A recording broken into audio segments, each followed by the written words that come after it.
Hey, what's up guys? This is Tony, and today I want to make a video pertaining to the iOS 11 jailbreak scene. So in today's video, I hope to answer a couple questions you guys may still have regarding iOS 11.3 Beta 1, should you update or not, and what iOS 11 firmwares can be jailbroken.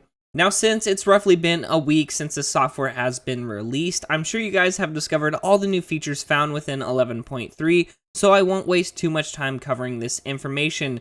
But just as a refresher, iOS 11.3 adds 3 major features that I wanted to briefly mention in case you missed them. I will be bringing up each one of these features later in this video, that's why I wanted to get this out of the way. The 3 main features are 1. Messages in the cloud has finally made its reappearance in iOS 11.3. Now, I'm super stoked for this feature as it will free up some space on my phone, and now deleting messages on one device will delete them across all your devices. Plus, when you set up a new device and sign into iCloud, just like the iCloud photo library, now all your messages will be downloaded to the restored device. Secondly, AirPlay receives a major update. It now allows you to control and stream to multiple devices at once. Lastly, there are 4 new Animojis on the iPhone X. Now, these obviously are not all the new features, but like I said, just the main ones I wanted to give you guys a refresher on, as I will be bringing them up again at some point in this video. Now, according to Apple, 11.3 is supposed to launch sometime this spring, so it's looking like we're going to see an extended beta period for this software. In a later beta of 11.3, we're likely to see a more detailed battery section in the settings app, but for now, that feature is absent. Anyway, 11.3 Beta 1 is now available for developers and public beta testers, so if you're interested in installing this, either download the developer beta configuration profile or head over to Apple's website and sign up for the public beta testing program. And just as a side note, for future betas, the developer configuration profile will be exactly the same, so save the link in the description of this video or refer to this video to download the configuration profile for future betas. Anyway, that is my recap on 11.3. The main reason for doing this video, however, is to give you guys a quick update on the status of jailbreaking and to answer the question, should you guys update to the software if you intend to jailbreak? And the answer is absolutely not. If you are on a newer firmware than 11.1.2, I would downgrade to the lowest possible firmware of iOS 11 being signed, which as of recording this video is 11.2.5. The only iOS 11 firmwares that can be jailbroken at this current point in time are iOS 11 all the way up to iOS 11.1.2, as the main kernel exploit that is used in said jailbreak utilities is patched in 11.2 and above. This is of course achievable with Ian Beer's kernel level exploit and with Coolstar's Electra developer jailbreak that uses an alternative to Substrate to install tweaks and themes, or Jonathan Levin's Library iOS jailbreak that is intended to include Cydia once it is updated. Now, as a quick side note, I just wanted to state that the Electra jailbreak has received another beta update. It is now on beta 10 as of recording this video. So if you guys have yet to update your Electra jailbreak and you are jailbroken on iOS 11 to 11.1.2, I would highly suggest to update to the newest beta for this jailbreak.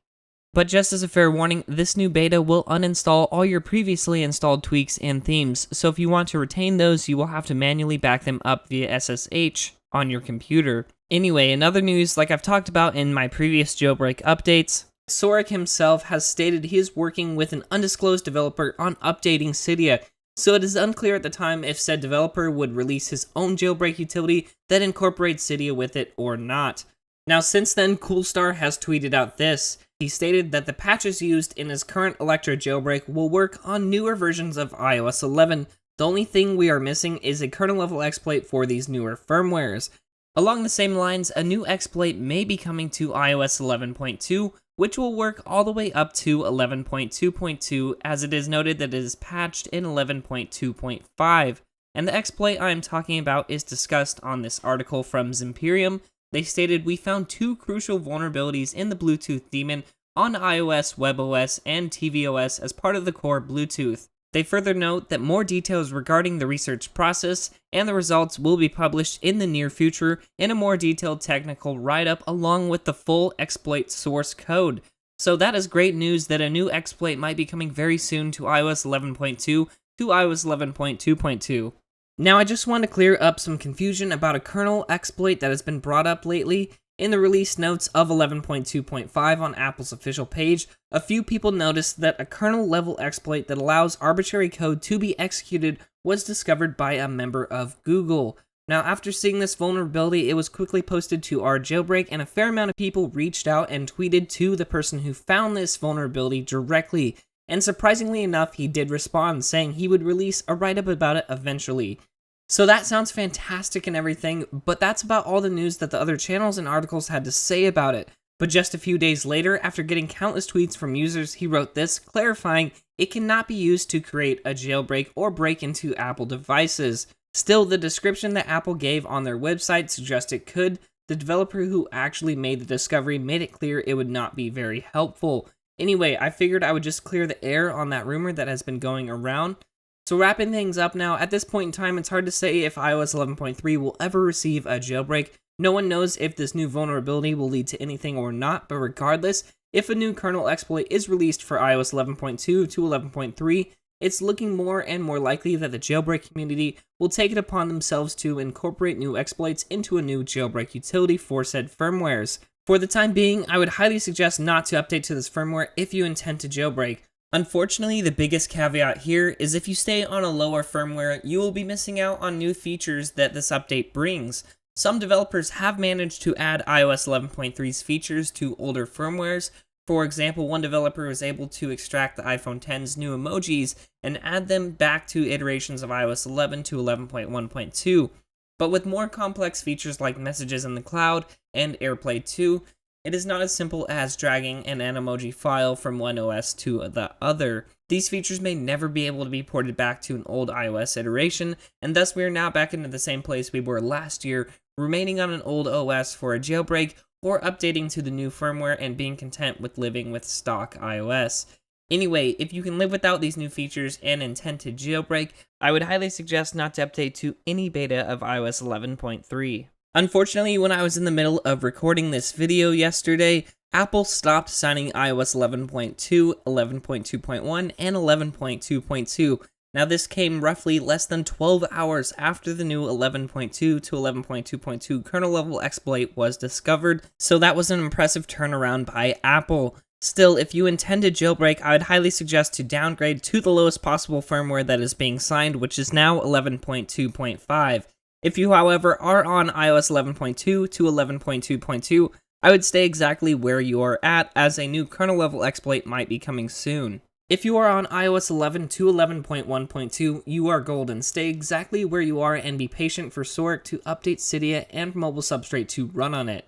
But for the time being, it's safe to try out the Electra jailbreak, as you can easily uninstall the jailbreak and remove all the tweaks and themes if, say, Cydia does get updated and a new utility is released. Now, like I said earlier in this video, a new beta, being Beta 10 of the Electra jailbreak, has been released. Now with Beta 10 and Beta 9, if you are coming from an earlier beta, any of them, it will uninstall all of your tweaks, so make sure to back up your SB inject folder before installing the new beta if you are coming from a beta earlier than Beta 9 and want to keep all your tweaks and themes. Lastly, as a major update to the Electra jailbreak scene and something pertaining to Cydia, Coolstar tweeted out this late yesterday evening. He says, expect a modified version of Cydia to come to the Electra jailbreak very soon. Beta 10's new command line tools include all but 3 of Cydia's dependencies. So it's looking like Coolstar is working on his own to bring Cydia to his Electra jailbreak. Now I'm not sure what this means or what the extent is going to be, if it's a fully fledged Cydia jailbreak or not, but we will just have to wait and see what exactly he releases. Anyway, thank you guys so much for watching today's video. I will have a follow-up video to this one coming very soon, which incorporates the iOS 10 jailbreak scene as well. We will go over all the jailbreaks that are currently out for iOS 10 and iOS 11 and give a quick summary of what they are and how they work. Anyway, stay tuned for this video. I will be releasing it early next week. But anyway, in the meantime, don't forget to give this video a huge thumbs up. Let me know down in the comment section if I missed anything and what you guys think of the iOS 11.2 exploit. I can't believe Apple turned around so quickly and discontinued signing iOS 11.2 to iOS 11.2.2 in less than 12 hours of this new exploit being discovered. So guys, that is a good sign that this actually might lead to something. Anyway, it looks like a full write-up and report from Zimperium is going to be coming very soon. And when it does, I will be sure to make a full video disclosing that information. So if you guys still are trying to downgrade to iOS 11.2 in anticipation to jailbreak with this new exploit, I would double check ipsw.me, as certain versions of iOS 11.2 through iOS 11.2.2 are still being signed for certain devices. It really just depends on which one you have, and this has been happening for the last 24 hours. So I would double check on that website to see if one of those versions is being signed, and I would downgrade immediately if you have the option to. Anyway, thank you guys so much for watching today's quick video, and don't forget to subscribe to stay updated on future iOS releases as well as jailbreaking related updates. But until next time, this is Tony signing out.